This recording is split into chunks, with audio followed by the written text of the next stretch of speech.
tout le monde, contente de vous retrouver aujourd'hui dans une vidéo spéciale combat de dupes. Ça fait très longtemps que j'ai pas fait de vidéo sur les dupes et récemment je me suis retrouvée absorbée.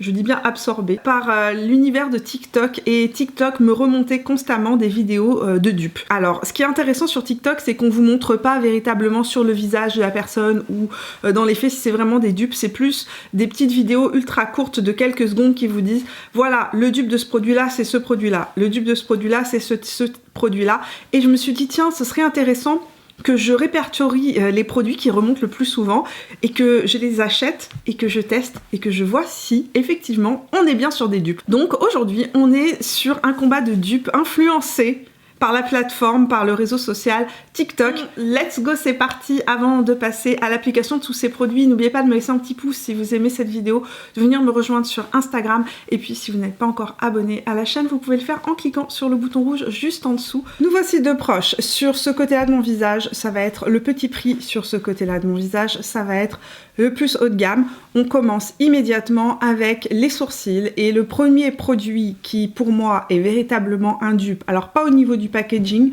mais vraiment au niveau de l'effet recherché et aussi du rendu, c'est les derniers produits à sourcils qui sont sortis aussi bien chez NYX que chez Anastasia Beverly Hills. Les deux produits nous promettent de geler nos sourcils, les deux produits nous proposent un effet soft brow, mais on n'est pas du tout sur une texture de soft brow aussi bien sur le produit d'Anastasia Beverly Hills que sur le The Brow Glue de chez NYX. On est sur des produits qui sont véritablement un peu des gels à sourcils extrêmement collants, presque avec un effet pâteux. On va commencer par le produit NYX. Effectivement, on n'est pas sur le même type d'applicateur, puisqu'ici il vous faudra un applicateur chez Anastasia Beverly Hills, alors que ici le goupillon est déjà inclus dans le produit. Donc on commence par le produit de chez NYX.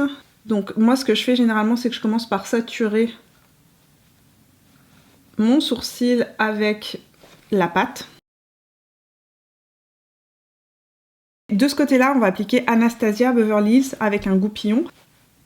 On va saturer le sourcil et à nouveau on est vraiment sur un effet de sourcil bien disposé, bien défini, bien collé, avec de l'épaisseur, du volume, tout en gardant une belle définition. Les deux produits pour moi se valent sincèrement au niveau de la qualité. Maintenant, au niveau de la tenue sur la journée, puisque c'est deux produits que j'utilise tout le temps, je trouve qu'il y a quand même une petite différence. Le produit de NYX tient un petit peu moins bien que celui d'Anastasia Beverly Hills. On va remplir les sourcils maintenant. Et le produit que je vais utiliser du côté petit prix, c'est le Lift and Snatch de chez NYX, qui est venu remplacer dans ma vie le Brow Blade de chez Urban Decay. Alors, c'est pas des dupes exactes dans le sens où chez Urban Decay, on a une pointe feutre et on a une pointe crayon de l'autre côté, alors que chez NYX, on a uniquement une pointe eyeliner comme ceci. Dès que j'ai commencé à utiliser celui de NYX, sincèrement, je me suis rendu compte que les deux pointes sont toutes les deux tout aussi fines, proposent des traits tout aussi fins. On va appliquer donc le NYX de ce côté-là, en couleur taupe, et de ce côté-là, le Urban Decay. Sincèrement, quand je regarde, je vois pas de différence notoire entre mes deux sourcils. Ils sont exactement similaires de chaque côté. On continue maintenant avec les bases, et là c'est une découverte que j'ai faite sur TikTok justement. Un des produits qui revenait sans cesse sur TikTok dans les bases de maquillage, c'était le Hydrate Touch de chez NYX, donc cette nouvelle base hydratante de chez NYX qui était comparée à différentes bases, entre autres à la Hydra Booster de chez Makeup Forever. C'est parti, on va tester ça sur le visage. Je vais commencer par appliquer la base NYX du côté gauche de mon visage. C'est ultra frais. Donc on est sur une texture en gelée presque en eau, c'est-à-dire que quand on vient l'estomper sur le visage, ça fait vraiment une sensation ultra fraîche, et effectivement on a la peau qui est immédiatement repulpée, hydratée. De l'autre côté, je vais appliquer le Hydra Booster Step 1 Primer de chez Makeup Forever, et on va voir si TikTok a raison ou pas du tout. Base de Makeup Forever, Hydra Touch de chez NYX. Il y a vraiment la même texture sur la peau. Je trouve que le Makeup Forever a quand même un effet un petit peu plus cocooning. C'est-à-dire quand on l'applique, la gelée est un petit peu plus un peu plus confortable. Là, on est vraiment sur une texture d'eau, c'est très agréable. Pour l'instant, ma peau est exactement pareille, c'est-à-dire que la peau est hydratée. Il y a une petite sensation légèrement collante, mais pas trop. Let's go, c'est parti pour l'anti-cerne. On va tester, on va comparer le Matte Velvet Skin de chez Makeup Forever, un anti-cerne très haute couvrance, dont il faut une micro quantité pour venir corriger une grande surface, donc un fini mat qui renvoie quand même un peu la lumière, qui n'est pas extrêmement mat, qui ne crease pas, ne rentre pas dans les ridules, ne transfère pas, ne bouge pas de la journée. Et on va le comparer à l'anti-cerne ELF, donc le Camo Concealer Matte Finish. Ma plus grande difficulté, ça a été d'essayer de trouver deux couleurs qui soient identiques. Et je n'ai pas trouvé deux couleurs identiques dans ma pharmacie. On va commencer avec le Matte Velvet Skin en couleur 2.3. Ici, au coin interne, là où j'ai des cicatrices et beaucoup de rougeur. Donc je vais commencer par estomper l'anti-cerne. Et comme je vous l'ai dit, une toute petite quantité suffit. On va estomper ça un tout petit peu là où j'ai des rougeurs. Je vais aussi l'appliquer sur la paupière mobile pour venir corriger ma paupière mobile. Donc on va y aller de l'autre côté avec l'anti-cerne de chez ELF en couleur Medium Peach. À l'application, il est plus clair que le Matte Velvet, mais il va oxyder et foncer. Je nettoie mon pinceau entre chaque application avec mon nettoyant à pinceau de chez Must pour pas mélanger les pigments. Et effectivement, c'est très couvrant. C'est très très couvrant. On est quand même sur une couleur un peu plus claire que sur le Makeup Forever. Ouh, j'en ai trop. J'en ai beaucoup trop. Là aussi, une micro quantité suffit. Au niveau de la texture, on est sur une texture extrêmement similaire. On va venir appliquer le même anti-cerne, donc l'anti-cerne ELF sur la paupière mobile pour neutraliser les petites rougeurs. Je suis littéralement bluffée. J'ai attendu que le produit se place et oxyde un petit peu parce qu'à l'application il est beaucoup plus clair que le Makeup Forever, mais au bout de 2 minutes les deux couleurs sont plus ou moins équivalentes. Celle-ci reste un tout petit peu plus lumineuse, mais je suis bluffée parce qu'on est sur la même couvrance, la même finesse. On est vraiment sur deux produits très similaires. Ok, continuons cette expérience, c'est assez surprenant. On va passer au fond de teint maintenant. Le fond de teint que je vais appliquer du côté haut de gamme, c'est le fond de teint de chez It Cosmetics, le Your Skin But Better Foundation plus Skincare, qui est le dernier fond de teint de chez It Cosmetics qui est sorti. Donc la couleur que je mets dans ce fond de teint là, c'est le Fair Warm numéro 12. On est sur un fond de teint et un soin, donc on est sur une formule hybride qui a une couvrance légère à moyenne, je dirais pas plus que moyenne, et c'est un fond de teint qui est infusé avec de l'acide hyaluronique, donc hydratant. Le fond de teint qui va être en combat aujourd'hui avec le fond de teint de chez It Cosmetics, c'est un fond de teint de chez Maybelline, c'est le Dream Radiant Liquid Foundation, donc c'est le fond de teint hydratant, qui est un fond de teint qui est un fond de teint soin, là aussi, donc on est sur les mêmes promesses. Dans le paquet, les deux produits ont l'air d'avoir une couleur assez similaire. Pour le It Cosmetics, on est sur un flacon pompe. Donc on est sur une texture qui n'est pas extrêmement liquide mais pas extrêmement fluide. Donc le It Cosmetics, je vais l'appliquer de ce côté-ci de mon visage, donc du côté haut de gamme. J'utilise mon 104 Buffer de chez Zoeva pour appliquer le fond de teint It Cosmetics. On va y aller de l'autre côté avec le fond de teint de chez Maybelline, le Radiant Liquid. On est aussi sur un flacon pompe pour le produit de chez Maybelline, donc on est sur le même type de présentation. Au niveau de la texture, on est sur une texture un peu crémeuse, donc on n'est pas... Donc 104 Buffer de chez Zoeva, donc on est aussi sur le même pinceau Kabuki, mais propre. Et on va voir ce qui va se passer sur le visage.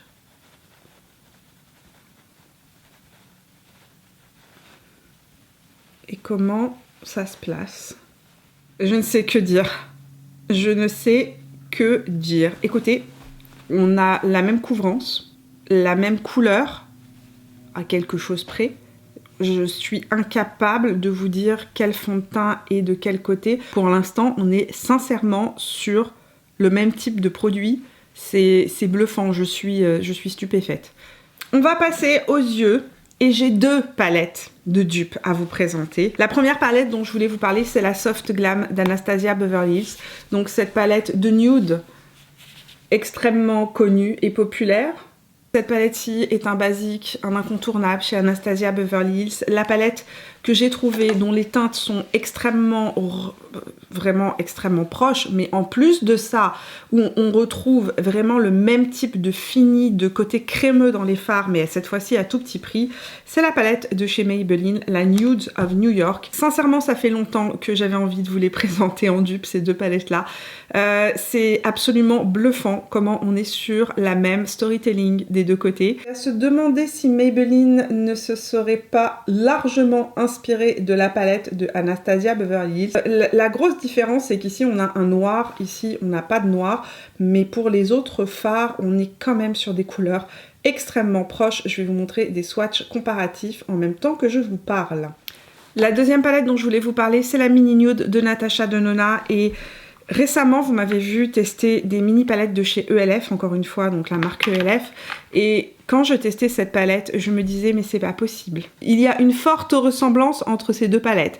Et après avoir swatché effectivement les couleurs, on est sur des couleurs et une storytelling extrêmement similaires. De ce côté-là, on a la palette ELF, donc en couleur Cream and Sugar, dans les Bite Size Eyeshadow Palette. Et ici, on a la Mini Nude de chez Natasha Denona. Je vous l'ai dit lorsque j'ai testé la palette ELF, lorsque j'ai utilisé cette palette-ci la première fois, je me disais, mais c'est incroyable.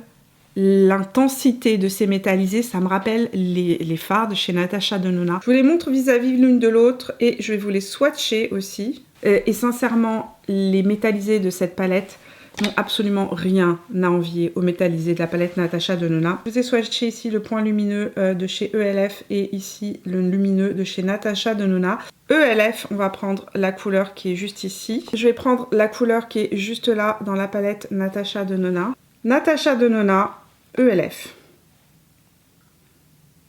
Ce que je vais faire, c'est que je vais nettoyer mes pinceaux, bien évidemment, entre chaque passage, mais je vais utiliser les mêmes pinceaux pour avoir le même type d'application. Pinceau Smith 232 et la couleur Burnt Orange dans la Soft Glam d'Anastasia Beverly Hills. Je vais appliquer ça en transition de mon côté haut de gamme, en angle externe, et ramener ça en transition. Dans la palette Nude of New York, je vais aller prendre la couleur Creator qui est juste là. C'est tout aussi poudreux du côté Anastasia Beverly Hills que du côté Maybelline pour information. Je vais appliquer ça donc en transition de l'autre côté. Pinceau 532 SES, je reprends la même couleur dans la palette Maybelline que j'estompe en ras de cils inférieur. Je reprends la couleur Burnt Orange dans la Soft Glam d'Anastasia Beverly Hills que j'estompe en ras de cils inférieur. Pinceau 228 palette Soft Glam et la couleur Sienna, donc que j'applique en angle externe pour venir intensifier un petit peu l'angle externe. Pinceau 228 de chez Zoeva et la couleur Explorer dans la Nude of New York de chez Maybelline. C'est à se demander si Maybelline ne l'a pas fait exprès. Impossible. C'est des dupes. C'est incroyable. Donc, appliquer en angle externe pour intensifier. Il y a eu un problème technique avec mon tournage et ma carte mémoire au moment où je tournais et une partie, enfin la fin du maquillage des yeux a sauté. Bon, c'était pas très compliqué ce qui restait à faire, donc je vais vous dire ce que j'ai fait pour finir ce maquillage. Donc, du côté haut de gamme, je suis venue prendre dans la palette Anastasia Beverly Hills la couleur bronze qui est juste ici. Et je l'ai appliquée au centre de ma paupière mobile. Dans la palette Maybelline, je suis venue prendre la couleur qui est juste ici, qui est la couleur Inspire. Je vous ai swatché les deux couleurs côte à côte, ici Anastasia Beverly Hills, ici Maybelline. Ce que je remarque au niveau des métallisés, évidemment, c'est que la palette Anastasia Beverly Hills a tout de même plus de pigmentation et elle est plus intense au niveau de l'effet métallisé. Par contre, on peut construire la palette Maybelline pour réussir à avoir le même type de rendu. Au final, le rendu est assez similaire. J'ai repris la palette Anastasia Beverly Hills, j'ai fait un trait de liner avec la couleur qui est juste ici, qui est la couleur Cyprus Amber. Et chez Maybelline, j'ai refait un trait de liner de l'autre côté avec la couleur Self Starter. Ici Anastasia Beverly Hills, ici Maybelline. Enfin, je suis venue faire un point de lumière sous mon arcade sourcilière et au centre de mon œil avec la palette Natasha Denona du côté haut de gamme avec cette couleur-ci. Et chez ELF, j'ai pris la palette Cream and Sugar et je suis venue utiliser cette couleur-ci. Lorsqu'on swatch les deux couleurs l'une à côté de l'autre, on se rend compte que la palette ELF est un peu plus froide que celle de Natasha Denona. Mais appliquée sur les yeux, comme vous allez pouvoir le voir, il n'y a absolument pas de différence. J'ai terminé le maquillage avec un trait de liner à l'intérieur de ma muqueuse supérieure et je suis venue comparer le crayon de chez Marc Jacob en couleur Earthquake avec le liner signature de chez L'Oréal en couleur Brown de Nîmes. Comme vous pouvez le voir à l'écran, les deux couleurs sont extrêmement similaires et vous allez voir aussi dans la suite de la vidéo qu'au niveau de la résistance et de la tenue, on est sur des tenues qui sont aussi très similaires. À ce point de la vidéo, pour l'instant, on est sur un combat qui est très en faveur des produits petit prix. J'ai laissé sécher les deux traits de crayon et on va voir lequel tient le mieux.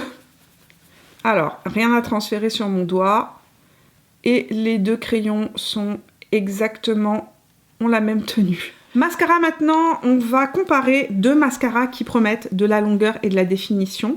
Le premier que je vais utiliser, c'est le Ilia, donc le Limitless Lash Mascara, mascara longueur optimale. Et puis de l'autre côté, on va le comparer à un autre mascara qui promet là aussi de la définition et de la longueur. C'est le dernier mascara de chez Maybelline, le Lash Sensational Sky High. Ok, de ce côté-là, donc je vais appliquer le mascara Ilia.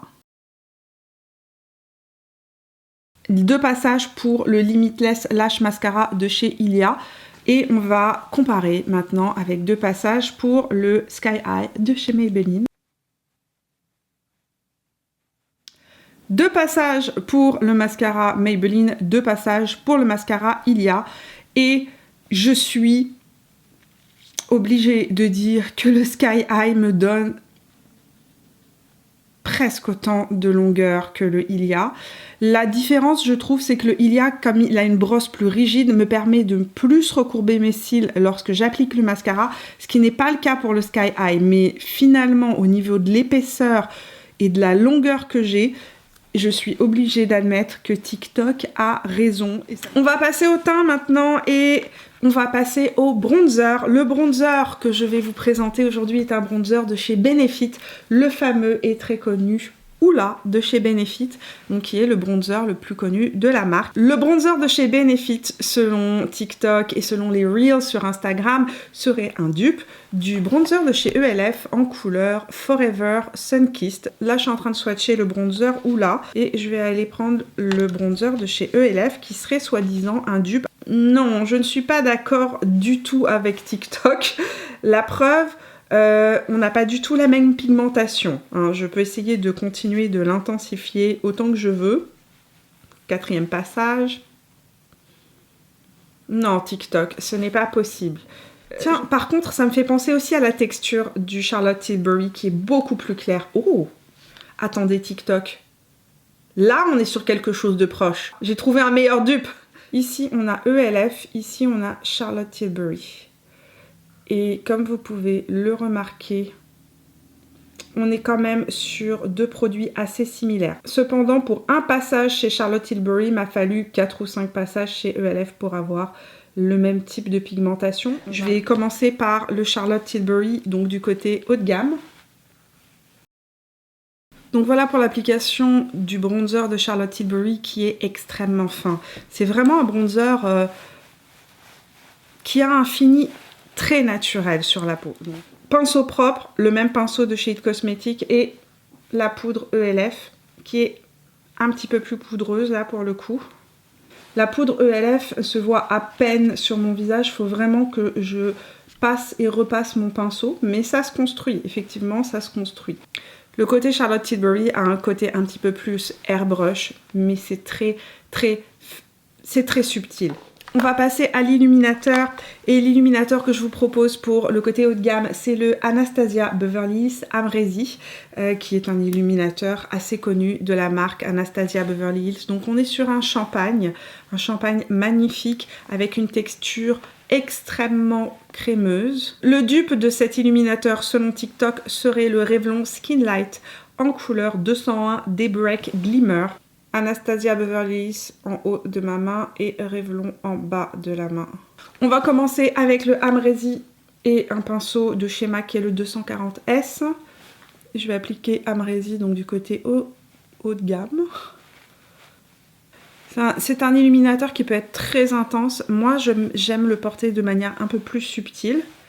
Mais on peut sincèrement le rendre beaucoup plus intense. Pinceau nettoyé, on va passer au Revlon pour l'autre côté.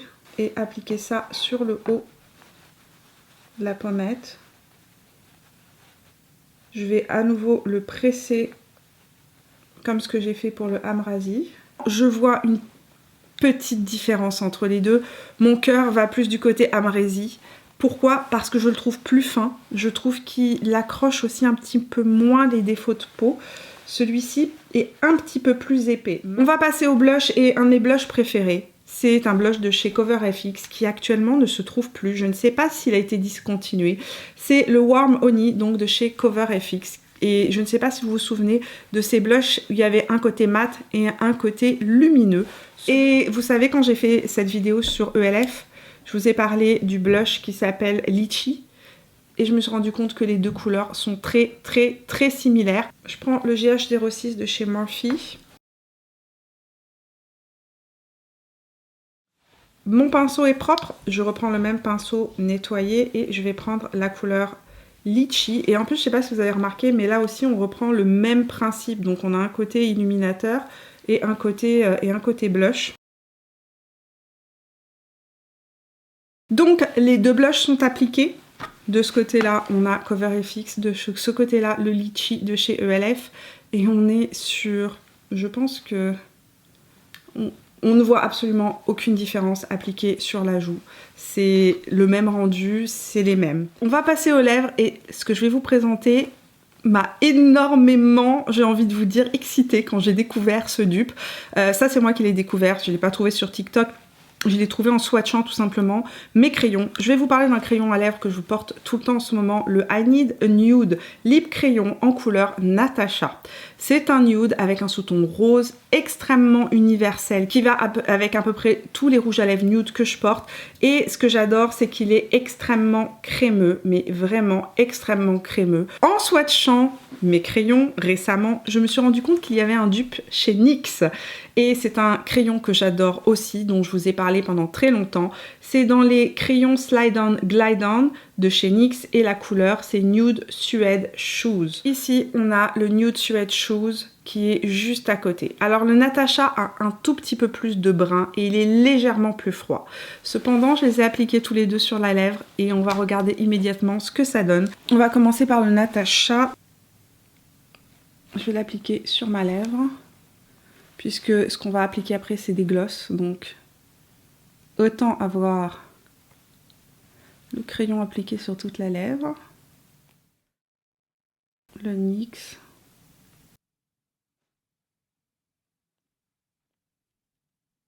Crayon NYX, crayon Natasha Denona. Le NYX est tout aussi crémeux que le Natasha Denona et les couleurs sont à peu de choses près extrêmement similaires. Là où je vois une différence et je dois être extrêmement sincère, c'est sur la tenue. Le crayon Natasha Denona tient beaucoup mieux que le NYX. On va passer maintenant au gloss et le gloss dont je vais vous parler du côté des produits haut de gamme, c'est le gloss de chez Fenty, le Gloss Bomb, qui est, je pense, un des gloss qui est le plus souvent cité comme étant un gloss absolument merveilleux qui ne colle pas les lèvres, qui donne une lumière incroyable, qui tient extrêmement bien. Deux couleurs sont extrêmement appréciées chez Fenty. Le Fenty Glow qui est la couleur originale et le Fussy qui est le nude rosé. Et j'ai dans ma collection deux gloss qui sont plus que similaires. C'est dans les nouveautés de chez Maybelline, dans les Lifter Gloss. Le dupe pour le Fenty en couleur Fussy, c'est le Lifter Gloss de chez Maybelline en couleur Moon 003. Les deux sont des nudes rosés extrêmement similaires. Donc là on a un duo de dupes et encore une fois on a un duo de dupes avec le Fenty Gloss Bomb en couleur Fenty Glow et son équivalent donc dans les Lifter Gloss de chez Maybelline, le 009 Topaz qui est très proche de celui de chez Maybelline. Donc je vais appliquer le Fenty Glow de ce côté-là, par-dessus mon crayon de Natasha Denona. Je vais essayer de ne pas aller trop loin. Et je vais appliquer le 009 Topaz de l'autre côté. Au passage, celui de Fenty sent véritablement les bonbons. Donc ici, on a le 009 Topaz de chez Maybelline. Oups, j'en ai un peu trop pris. Maybelline et Fenty de l'autre côté. Et je pense que là, encore une fois, on ne peut pas voir la différence entre les deux. Les deux sont extrêmement confortables. Les deux... On a la même sensation sur les lèvres, c'est-à-dire qu'ils ne sont pas collants, ils glissent. Celui de chez Maybelline est infusé d'acide hyaluronique, donc il y a un petit plus quand même. Il va repulper vos lèvres, les hydrater un petit peu plus que le Fenty. On va finir avec une poudre maintenant. Ma poudre préférée pour finir mon maquillage, c'est la poudre de chez Charlotte Tilbury, la Airbrush Flawless Finish, qui est cette poudre extrêmement fine qui floute tout. La poudre qui se rapproche, je trouve, le plus au niveau du fini, qui va le plus flouter les pores et qui a cette sensation, cette texture extrêmement douce comme la poudre de Charlotte Tilbury, c'est la CoverGirl Simply Ageless. Je l'ai aussi déjà comparée à la Clean Fresh. Sincèrement, les deux sont très très proches. Au niveau du fini, lorsqu'on les applique, c'est la même chose. La différence, c'est que la Ageless va être moins hydratante sur le long terme que la Clean Fresh qui va être beaucoup plus hydratante sur le long terme. Je vais donc rapidement appliquer ma poudre Charlotte Tilbury. Donc j'ai utilisé mon pinceau plat de chez Zoeva. La couleur que j'applique c'est la 001. C'est une poudre qui floute complètement les pores. Je vais prendre la poudre de chez CoverGirl, donc la Simply Ageless en couleur 210 ivoire. Je vais tourner mon pinceau pour prendre le côté propre. Je ne sais que vous dire, mis à part que franchement, c'est extrêmement similaire. Je vous dirais qu'au niveau des fonds de teint, c'est la même chose. Le blush, le bronzer, l'illuminateur, au final, quand tout se fond dans la peau, il y a pas vraiment de différence. Et justement, je me suis dit qu'on allait appeler Driss maintenant, donc mon mari, pour qu'il puisse nous dire s'il voit une différence entre chaque côté, sachant qu'il ne sait pas ce que c'est qu'un dupe. Et il ne sait pas que j'ai testé deux produits différents dans deux gammes de prix différentes. Donc je vais l'appeler immédiatement et on va voir ce qu'il en pense. J'ai appelé Driss, le juge de ce maquillage. Ok. Chérie, tu vas me regarder, n'est-ce pas? Et tu vas me dire, tu vois une différence entre chaque côté de mon visage. J'ai fait passer Driss face à moi parce que les lumières, il faut que les lumières soient équivalentes. Ok, il est face à moi, il est derrière la caméra. Okay. Est-ce que tu peux me dire si tu vois une différence entre ce côté-là et ce côté-là? Ok, reviens ici. Il y a un piège.